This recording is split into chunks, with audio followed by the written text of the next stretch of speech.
Hello everyone, Mark Martino here with Vabrato Real Estate. We are a San Francisco Bay Area brokerage. And today I am here to answer the question that nearly all sellers ask me. Is now a good time to sell my home? I'm going to answer this question in a series of videos. Each will look at it from a different perspective because not everyone's situation is the same. So welcome to video 1 on this topic. In this video, I'm going to look at a scenario where you intend to cash out and ride off into the sunset. Maybe you're retiring out of the area. Lucky.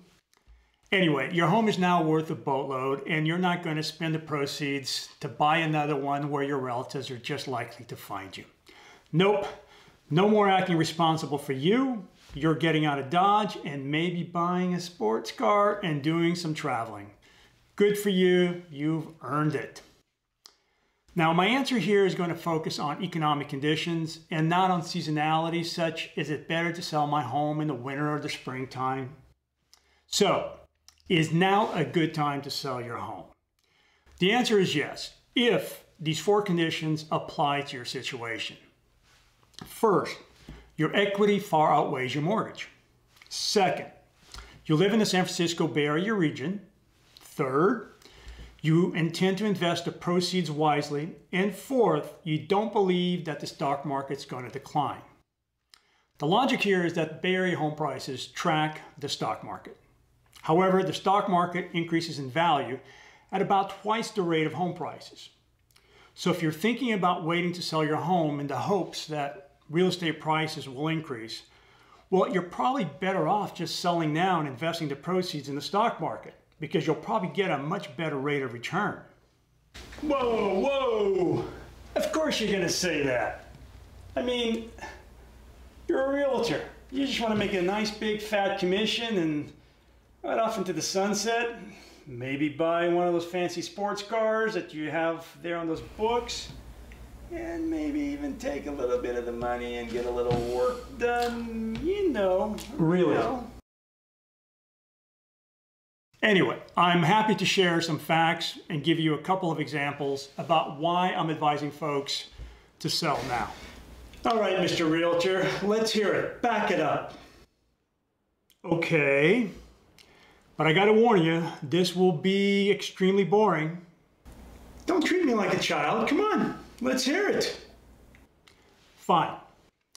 As I was saying before I was interrupted, home values in San Francisco Bay Area region and the stock market tend to rise and fall together. Where the stock market goes, home prices follow. This is because so many buyers here get their down payments from company stock. The stock market typically rises about twice as fast as regional home prices. In the past 10 years, the Dow Jones Index rose about 300%. This is roughly 19% year-over-year increase in value. During the same period, home prices in San Mateo County rose about 150%. This is roughly about a 10% year-over-year increase. Hey, you awake? Yeah, no, I'm listening. I'm just listening with my eyes closed. Please, keep going. It's fascinating. Right. Anyway, let's put these facts into an exciting example. Imagine you want to sell your home. It's worth $2 million today, but you're thinking that it might be worth $2.2 million in 1 year. So the question becomes whether it's worth waiting 1 year for the possibility of selling your home for 10% more. Let's consider plan A, selling your home today. We assume that it's currently worth $2 million. Let's say you have a $400,000 mortgage, plus you'll need to pay those greedy realtors commissions and some other fees, resulting in you netting about $1.5 million when your home is sold. Excuse me? Can you please take your feet off my desk? Who wears Uggs anyways? Please, just don't wear those things outside. Okay, it's embarrassing. Oh, where was I? Oh yeah. Then you got your plan B. You wait a year to sell your home. You declare yourself a real estate market genius because you were correct. Your home is indeed worth $2.2 million a year later. For a brief moment, you consider becoming a realtor, but this gives you the creeps and you quickly erase that from your mind. Back to the math.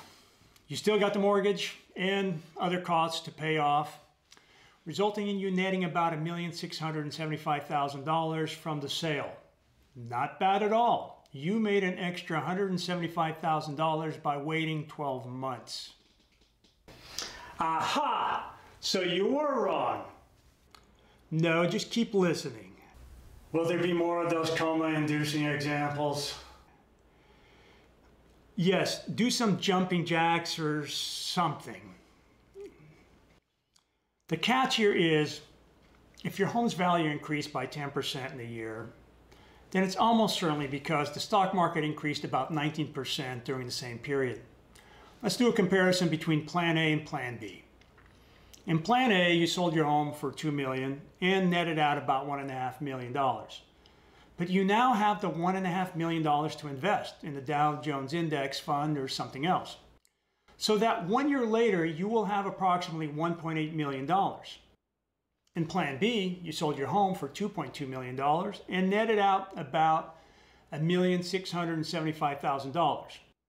So even though your home sold for $200,000 more a year later, you lost about $125,000 by waiting to sell it. Okay, Mr. Smarty Pants, but what if your equity is small compared to your mortgage? Then what? You have been listening. So if you don't have much equity in your home, then my advice gets turned upside down because waiting to sell might be better.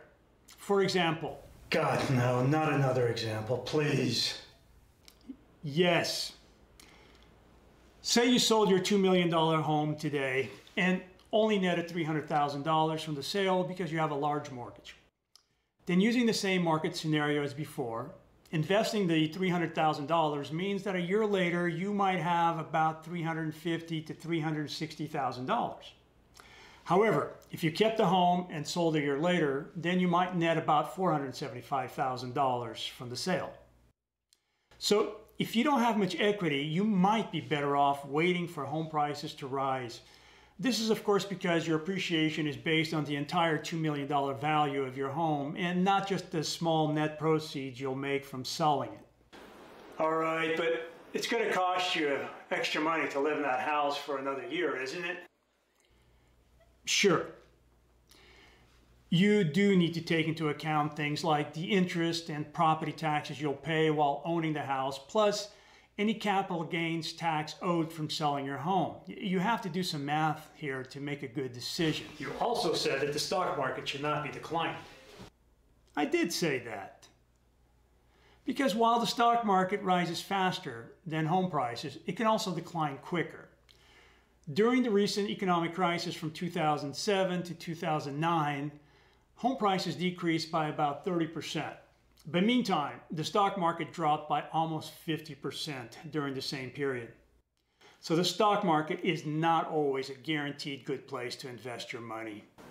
Mark, I'm not an economist. How do I know where the stock market's going over the next year or how much taxes I'm going to owe? Most people don't, and you definitely do not. That's why I suggest people get some professional advice. Talk to a good asset manager and accountant. Hopefully they will give you some guidance about where the stock market is headed over the next year or so and how much you might need to pay in taxes. All right, you happy? No, that was way more boring than I could have ever imagined, man. Fine, here's a kitten, okay? Now that was worth looking at. Kittens. Adorable! Everybody loves kittens. All right, everyone. That's it for this tutorial. I hope this video helps you think a little bit outside the box when it comes to deciding when to sell your home. If you're looking to buy or sell in the San Francisco Bay Area, consider calling me to discuss these and other strategies, plus how I can best assist you. Thank you for watching. If you have any comments, questions, or suggestions for future videos, enter them below or reach out to me directly. And if you found this video informative, then please hit the like button and consider subscribing to this channel. All right. Hey, take care and goodbye from both of us. Bye. Wait a minute. Are you putting the logo right in front of my face? I can see it. No, of course not.